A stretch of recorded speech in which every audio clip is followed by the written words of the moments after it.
የሆነ ብሔር ስለሆነ ሳይሆን በመርህ ላይ ተመስርተ በዛ መርህ መሰረት ስርዓት ገንብተ ተቋማትን አጠናክረ ተጠያቂነትን አምጥተ ግልጽነትን አምጥተ በዛው ማዕቀፍ ውስጥ ነው እንጂ አሁንም ቢሆን ያ ነገር ኦብኮ ስለሆነ ኦፌድን ስለሆነ የሆነ ስለሆነ የሚፈታ ነገር አሁንም የለም ከዚህ አኳያ ችግሩ የጋራ ስለሆነ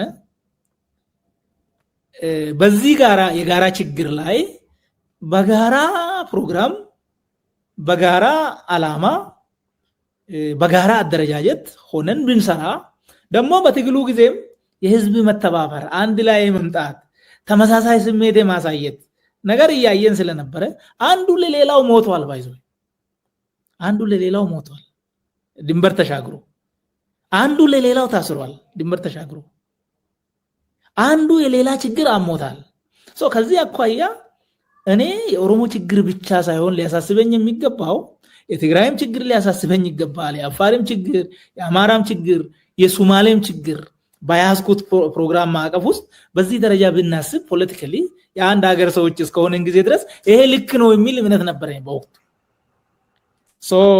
በዚህ መሰረት ነው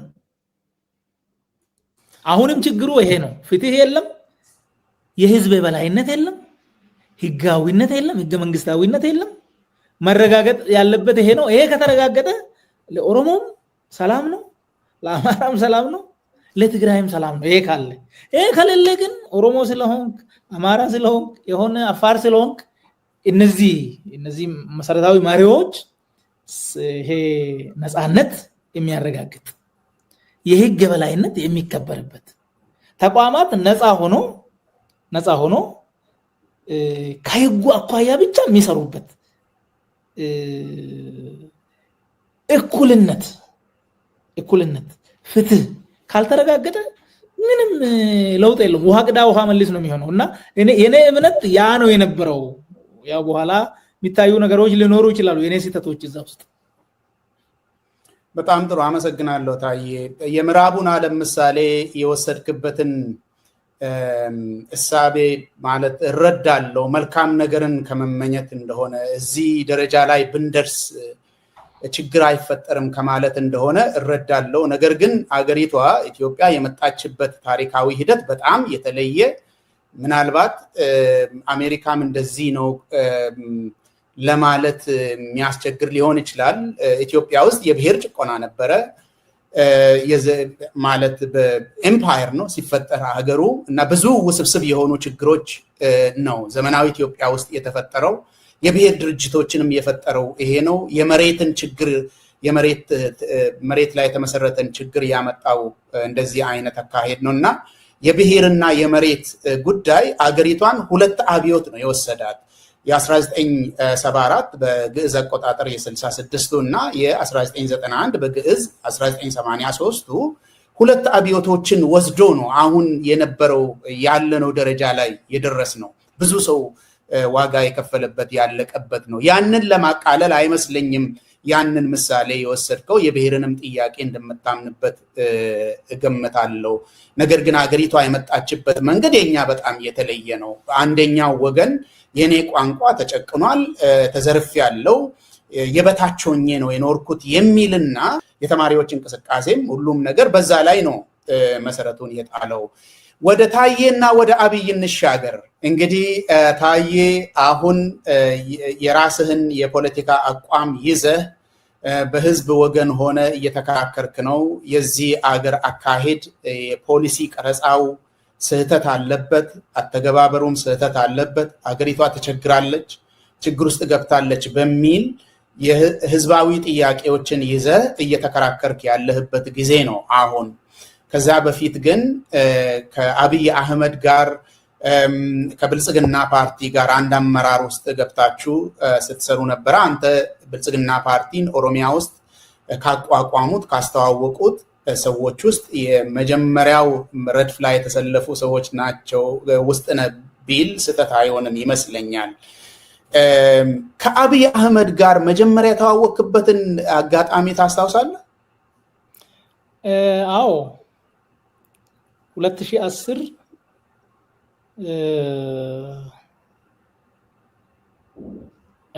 ፕሮፌሰር መረራ ከእስር ከወጣ በኋላ በሳምንቱ ቀኑን አላስታውስም ኤግዛክትሊ አዳማ ላይ የፍትህ አካላት ስልጠና ሰጥቶን ነበረ። ያኔ ነው የተገናኘ ነው። በወቅቱ ስለ ፍትህ ስርዓቱ፣ ስለ ፖሊስ፣ ስለ አቃቤ ህግ፣ ስለ ፍርድ ቤት የኛን ሀገርና የሌሎች ሀገራትን እያነጻጸረ ያው ጥሩ ሞቲቬቲንግ የሆነ ስልጠና ሰጥቶን ነበረ። ያኔ ነው ያገኘሁት። ደግሞ የሆነ ምልክት ሰጥቷል። ያኔ ባለፈው ሳምንት የት ነበርክ ብሎ የነበረ እኔም ሚልኬሳም ነበርን መሰለኝ ፕሮፌሰር መረራ እንኳን በሰላም ወጣ ብለን ከእሳቸው ጋር ፎቶ ተነስተን ለጥፈን ነበር። እሷን አይቷል ማለት ነው። የት ነበርክ ባለፈው ሳምንት የሚል ወደዛ ይሄዳሉ የሚል ስጋት ነበረው መሰለኝ። እሱን አንስቷል። ያኔ ነው ለመጀመሪያ ጊዜ በአካል ያገኘሁት። ሌላው ያው ከዛ በኋላም ብዙ ቅርበት አልነበረንም እስከ 2014 ድረስ። በጣም ጥሩ። በግልጽ በአደባባይ ልዩነትህን መግለጽ ከጀመርክ በኋላ አንተን እሱ ከሚኒስትር ዴታነት ያነሳበት ጊዜ አስታውሳለሁ እና ያንን እርምጃ ሲወስድ የለጠፍከው ነገር ነበረ። በሚዲያም ቀርበ ደግሞ የተናገርካቸው ቃላቶች የነበሩ አብይ አህመድን ለመግለጽ አንደኛ አረመኔ ነው የሚል ነው። ሁለተኛው በአፋን ኦሮሞ የሰማሁት ናቶ ነማ ሂንቀበኒ ለሰው የመራራት ስብዕና የለውም ጭራሽ አላየውበትም የሚል ነው። እነዛን ቃላት የተጠቀምከው በንዴት ነው ወይስ አሁን ይቆጫል? በንዴት የተጠቀምኩት አይደለም። በገባኝ ልክ እሱን ለመግለጽ ነው። በገባኝ ልክ ማለት ነው። እንግዲህ በዚያ ውሳኔ ያው በግልጽ አቋም ወደ ማራመድ ከመምጣቴ በፊት 2011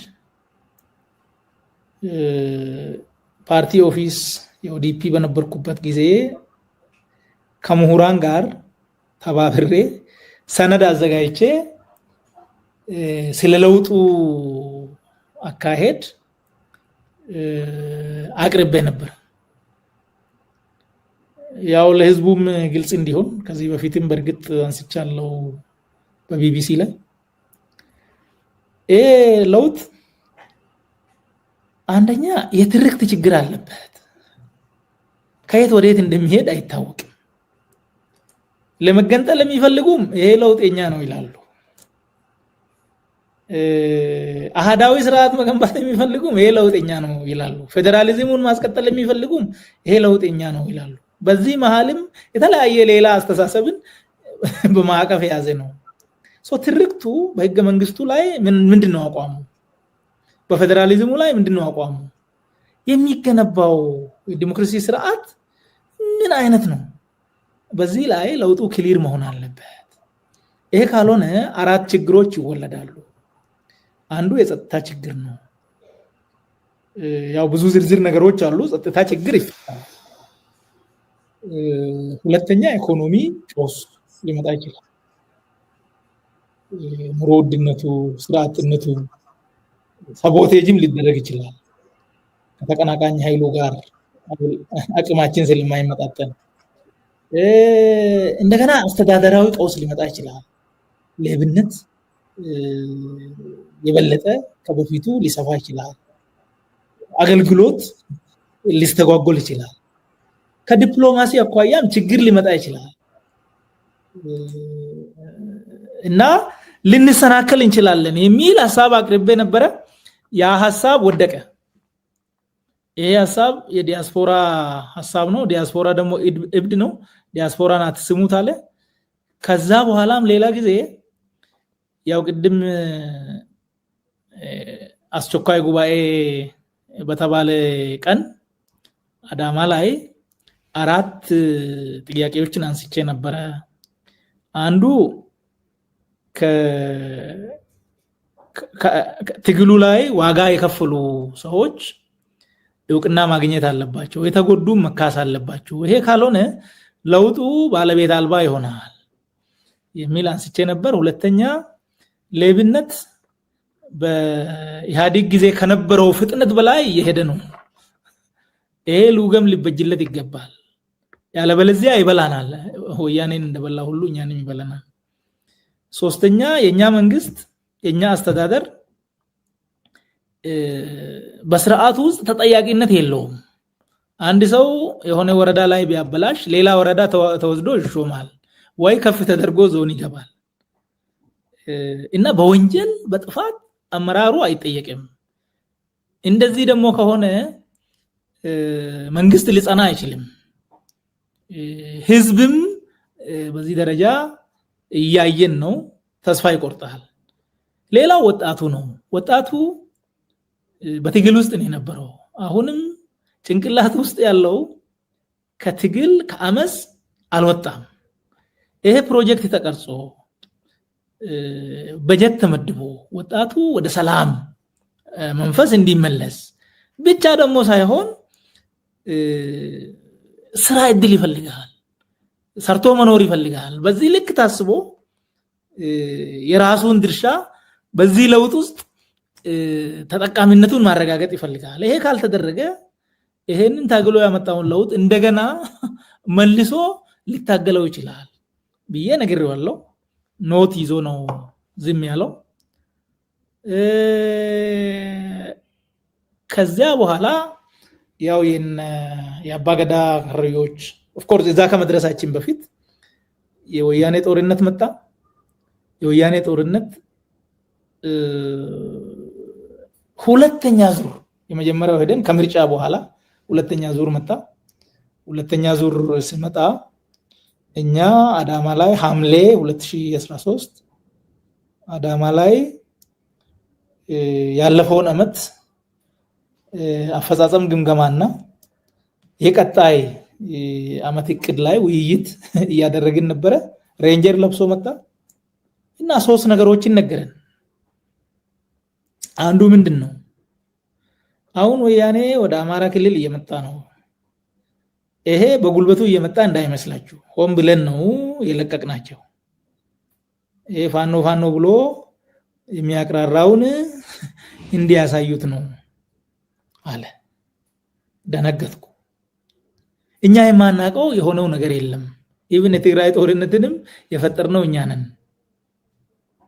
ወያኔ ያንን ጥቃት እንዲፈጽም በሴራ ነው ያደረግነው አለ። ደነገጥኩ። ከዚያስ እንደምትሰርቁ አውቃለሁ፣ እንዳትሰርቁ አልልም፣ ግን ፍጥነቱን እና መጠኑን ቀንሳችሁ ስረቁ አለ። መድረክ ይዞ ማለት so this is my first impression። ከዚህ በፊት ያቀረብኳቸው ጥያቄዎች አልተመለሱም። በአካል ላገኘው ብዙ ጊዜ ሞክሬያለሁ፣ አልተሳካም። አገኘሃለሁ ብዬም እየጠየቅኩ ነበር፣ አልተሳካም። ይሄ ደግሞ ተነገረኝ፣ ገርሞኛል። ግን ደግሞ ያው ካድሬው እንዳይሸሽ ለማረጋጋት ይሆን እንዴ ደግሞ ትላለህ ማለት ነው። ጤነኛ ሰው እንደዚህ አይነት ወንጀል እኔ ፈጸምኩ አይልም ብለህ ስለምታስብ ኦኬ ብለህ የሆነ እንትን ትላለህ፣ አግኝተህ በአካል እስክታወራው። ይሄ ነበር። ከዛ በኋላ ከአባገዳ ከረዮች አባገዳዎች ሞት በኋላ ግድያ በኋላ ተገናኘን። ኦሮሚያ ላይ ያለውን ችግር ነገርኩት። እዚህ አዲስ አበባ ላይ የተዘጋው ማዕከላዊ በኦሮሚያ ሁሉም ዞኖች ላይ ተከፍቶ ኦሮሞ ወጣት እየተኮላሸ ነው፣ ወገቡ እየተሰበረ ነው። ኦሮሚያ ላይ ሰብአዊ መብት የሚባል ነገር የለም፣ የወንጀል መርህም የለም። እናት በልዩዋ ወንጀል እየተረሸነች ነው፣ አባት እየታሰረ ነው፣ ሚስት በባሏ እየታሰረች ነው። በባሏ ጥፋት ነው አይደለም ሌላ ጉዳይ ሆኖ። ይሄ ነገር በጣም በጣም በጣም አስነዋሪ ነው። የጸጥታ ቀውሱ በጣም አስቸጋሪ ነው። ሰው በሬዎቹ እየታረዱ እያለቁ ነው። እየታገተ ሰው ገንዘብ እየወሰዱበት ነው። ለአመታት ያፈራውን ኢቭን ከዘመድ ለምኖ እንዲከፍል እየተደረገ ነው። ህዝቡ ለምንድነው የታገልነው እያለ ነው። ከለውጡ ተስፋ ቆርጧል ብዬ ሲናገረው እና ይሄ ልማት ምናምን ተብሎ የሚቀርበው ማሰት መሆኑን ሳስረዳው ይሄ ምንም አልመሰለውም። ሽመልስን አትንካብኝ፣ እሱ በጣም ምርጥ ፕሬዝዳንት ነው፣ እንደሱ አይነት ከዚህ በፊትም ኦሮሚያ ላይ ተሹሞ አያውቅም፣ ከዚህ በኋላም እንደሱ አይነት ፕሬዝዳንት አይመጣም አለ። ሌሎች ጉዳዮችም ነበሩ ከዛ በኋላ። ይሄ ሰውዬ ያው ማዕከላዊ ኮሚቴ ላይም ስንገናኝ ምንም ነገር ከራሱ ውጭ ሌላ ሰው መስማት የማይፈልግ የሰው ህመም፣ የሰው ሞት፣ መፈናቀል ምንም ነገር እንደማይመስለው ደግሞ አንድን ነገር ሲያስብ ከእውቀት ከብቃት ከመረዳት ሳይሆን እንዲሁ ተኝቶ እንደሚያደርግ ተረድቻለሁ። ከምንም በላይ ግን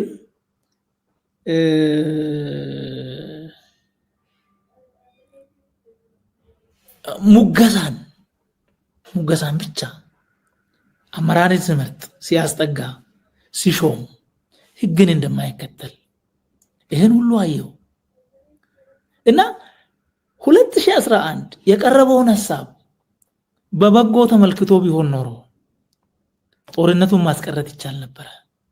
ጦርነቱ ቢቀር ደግሞ አሁን ያለንበት ዙሪያ መለስ ቀውሱ፣ ምክንያቱም በጣም ትልቁን ኢኮኖሚያችን የበላው ጦርነት ነው። ጦርነቱ ላይ ያለቀው ገንዘብ ብቻ ሳይሆን በጦርነቱ ምክንያት ከዚህ ሀገር የሸሸ ኢንቨስትመንት አለ፣ ለመምጣት እያሰበ ሳይመጣ ይቀር አለ። ይሄ በጣም ሂውጅ ነው፣ ሂውጅ ገንዘብ ነው። ይሄ ሁሉ ቀውስ ያመጣው እሱ ነው የሚለውን ራሴ አይቼ ተከታትዬ ገብቶኝ ነው እንጂ ሰላምም እንደማይፈልግ ኦፍ ኮርስ አንድ ያልነገርኩ 2015 አንድ ጊዜ የኦሮሞ ነጻነት ሰራዊት ሰዎች ተገለው ገለናል ብሎ በፌስቡክ ለቀቁ የሚዲያ ሰራዊቱ። ከዛ ተወስዶ ካውንተር ተሰራ። ሰው መግደል ሳያንስ እንደገና በሬሰ እንደዚህ ይቀልዳሉ በሚል ትንሽ ካውንተር ፕሮፓጋንዳው በለጠ። በኋላ ማዕከላዊ ኮሚቴ ሲንገናኝ እንደዚህ አይነት ይሄ ሸኔ ምናምን የሚባል ነገር ሲታገኙ ድምጻችሁን አጥፍታችሁን ለምን አገሉም? ለምንድን ነው የምታስጨሁብን ብሏል። አሁን ይሄንን እንግዲህ ሰምተህ ምንድነው የምትለው ነው። ሌሎች ጉዳዮች አሉ፣ ፐርሰናል የሆኑ ነገሮች እነሱ አይጠቅሙም። ከዚህ ተነስቼ ነው ሐሳቡን ያነሳሁት። ያ ሐሳብ ምናልባትም አማርኛ ጎሎኝ ነው እንጂ ካለኝ መረዳት ከዛ በላይም ማለት ይቻል ነበር ለማለት ነው። በጣም ጥሩ። እንግዲህ ይሄንን ክፋት ያዩ ያንተ የስራ ባልደረቦች 2019 ላይ ለማ መገርሳ ለቆ ወጣ። ምልኬሳም እንደዚሁ በተመሳሳይ ጊዜ ነው የለቀቁት። አንተ ዛን ጊዜ ችግሩ አልታየህም? እዚህ ደረጃ አይደርስም ብለህ አስበህ ነው ወይስ ለምን ከባልደረቦች ተለየ? አንደኛ ቅድም እንዳልኩ ባልደረቦቼ ልዩነታቸውን መድረክ ላይ አላመጡም። ከምልኬሳ ጋር አንድ ቀን ቤት ተወያይተናል። ቤት አላሳመነኝም። ኢንፐርሰን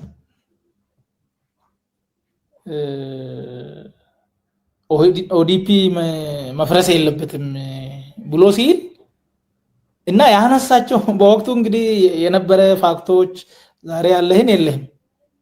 በወቅቱ የነበረ ፋክት ላይ ሆነ ደግሞ አላሳመነኝም። ኦነስትሊ ተከራክረናል። አንድ እሱ መድረክ ላይ አለመምጣቱ እና በምክንያት ተደግፎ አንድ ሁለት ተብሎ አልተከራከርንበትም። አንዱ ችግር የሆነው እሱ ነው። ውስጥ ለውስጥ ነው አንዳንድ ነገር ሲደረግ ነበር። እኔ ደግሞ የሚፈልገው የመድረክ ትግል ነው።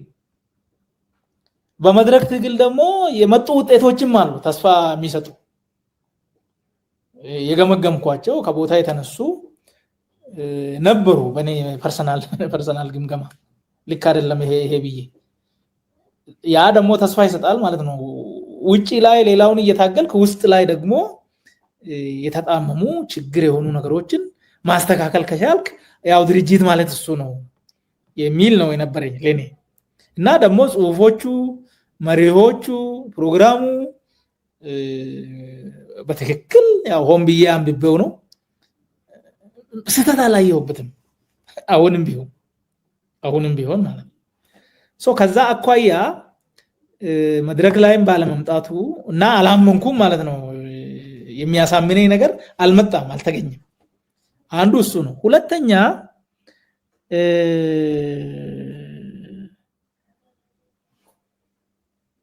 የነበረው ምንድነው በወቅቱ የሚራመዱ ሀሜቶችም ነበሩ።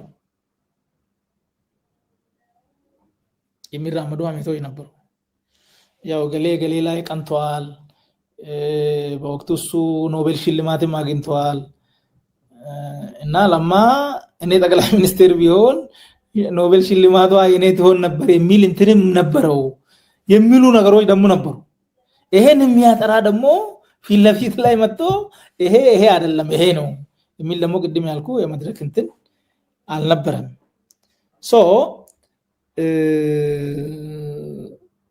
በዚህ ምክንያት ለመቀበል እና ከነሱ ለመለየት መንገዱ ያዋጣል። ፐርሰናል ጉዳይ አልነበረኝም። ሐሳቡ አሸናፊ ሐሳብ የሚል ነበረን በወቅቱ ሙቶ ሐሳቡ አሸናፊ ነው የሚል አምኛለሁ እኔ። ኦፍ ኮርስ አሁንም አሸናፊ ነው ብዬ ነው የማስበው። ሐሳቡ ሰላም ያሸንፋል። ኦፍ ኮርስ ፍትህ ትክክል ነው። ወንድማማችነት ምንም ጥፋት የለበትም። ነፃነት ምንም ጥፋት የለበትም። ዜጋ ውጭም ውስጥም እንዲከበር መስራት በምትችለው ልክ ይሄ ችግር የለበትም። ከፖለቲካ ፕሮግራም አኳያ፣ ከኢኮኖሚ ፕሮግራም አኳያ የተቀረጸው፣ ከማህበራዊ ፕሮግራም አኳያ፣ ከውጭ ጉዳይ ፕሮግራም አኳያ እኔ አሁን ፕሮግራሙ ላይ ችግር የለም። በዚህ ደረጃ ሌሎች ጉዳዮች ላይ ደግሞ የነበሩ ፋክቶች ውስን ነበሩ፣ አላመንኩም። በዚህ ነው የቀረው ለማለት ነው። በጣም ጥሩ። ለማን እንግዲህ ኦህዴድን ለመቀላቀል እሱን ለማግኘት ብዙ ጊዜ እንደፈጃችሁ እና ከሱ ጋር የመገናኘታችሁ ደግሞ ወሳኝ እንደነበረ ኦህዴድን ለመቀላቀል ወራትን እንደፈጀ ለማን ለማግኘት ቅድም ገልጸህልኝ ነበረ። ለማ ሲሄድስ ለምን እንደዚህ አልወሰዳችሁም? ለምሳሌ አንተ ለምን እንደዚህ አልወሰድከውም? በተለይ ለማን በተመለከተ ማለት ነው። የመድረኩ ነገር ነግረኸኛል። መድረክ ላይ መጥቶ አልተከራከረም፣ ሐሳቡን አልገለጸም። ስለዚህ አሳማኝ የሚሆን ነገር የለም ከሐሜት ያለፈ የሚል አንስተሃል። ከዛ ባለፈ ግን አንተ አይተኸው ፓርቲውን የተቀላቀልከው ሰው ከፍተኛ የፖለቲካ ስብዕና ገንብቷል የምትለው ሰው ተለይቶ ሲወጣና ለብቻ ተለይቶ የአንተ ፓርቲ አቋም ሲወስድበት እንዴት ዝም አልክ? እንዴት አስቻለ? እሱስ በርካታ ነገሮች ነበሩ ከዛ ጋርም ተያይዞ። አንደኛ ከለማ ጋር ተገናኝተን በሶስተኛው ግንኙነታችን ያኔ ፊት ለፊት ላይ የሚታዩት ለማና አብይ ስለነበሩ ይሄ አብይ እንዴት ነው በአንተና ያው ምልኬሰም ነበረ በዛ መድረክ ላይ ሌሎችም ነበሩ 5 ሰዎች በአንተና በአብይ መካከል ያለው ነገር ምንድነው? የሆነ ጊዜ ችግር ከተፈጠረ ይሄ ህዝብ ብዙ ኪሳራ ይከፍላል አልኩት። ይሄ 2009 ነው ባይዘው ቦታውን ራሱ ሳይለቅ አብይ ማለት ልክ እንደኔ ተመልከቱት፣ ምንም ልዩነት የለንም ማለት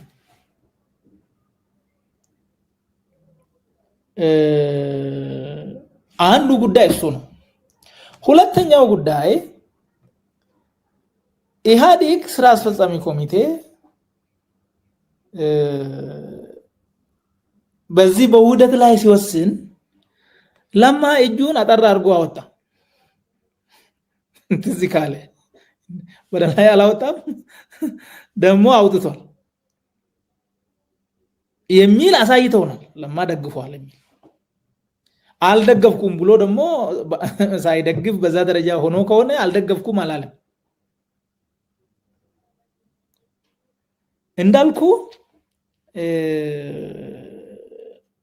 ክሊር በሆነ መንገድ በኦዲፒ መድረክ ላይ ደግሞ ይሄ ነገር በዚህ ምክንያት ጊዜው አይደለም የሚሉ ሰዎች ነበሩ። ግን ስንወስን ሁሉም ደገፈ። እኔ ጊዜው አይደለም ከሚሉ ሰዎች አልነበርኩም። ጊዜው አይደለም የሚሉ ሰዎች ነበሩ። ሲያነሱ ግን አደይን ዶብዘዴ በአቋም አልጸኑ። ሁሉም አወጣና ደገፈ። እኔ ደጋፊ ነበርኩ። ያው ቅድም በነገርኩ መሰረት ምንም ችግር የለም በሚል ማለት ነው። በዛ ውስጥ ኮንፊውዥን ነበር። ለማ ራሱ አልደገፈም ደግፏል የሚል ነገር ክሊር አልነበረም። ቪኦኤ ላይ ወጥቶ አንድ ጊዜ ከመናገሩ ውጭ ስራ አስፈጻሚ ኮሚቴ ላይ ኢህአዴግ ላይ እጅ አሳይቷል። እሱ ራሱ ኮንፊውዥን አንድ ቀን ከሚልኬሳ ጋር እናገኘው ብለን ተመካክረን ሚልኬሳ አግኝተዋል፣ እኔ አላገኘው።